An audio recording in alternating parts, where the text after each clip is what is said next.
ஏமாறுவது, ஏமாற்றுவது இது ரெண்டுக்குமே ஒரு சின்ன வித்தியாசம் தான் இருக்கு. ஏமாறுவது ஒருவரின் அலட்சியத்தால, ஏமாற்றுவது ஏமாற்றுபவரின் அவசியத்தால்.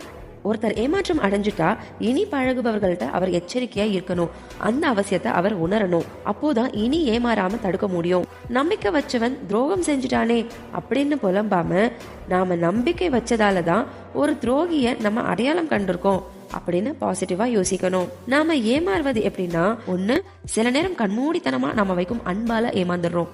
2, அதிக நம்பிக்கையால ஏமாந்துடுறோம். 3, நாம ரொம்ப வெள்ளந்தியா இருக்கிறோம். நாம ஏமாறுறோம், நம்மளை ஏமாத்துறாங்க அப்படிங்கறதே தெரியாத ஒரு வெள்ளந்தியா இருக்கிறதுனால ஏமாந்து போயிடுறோம்.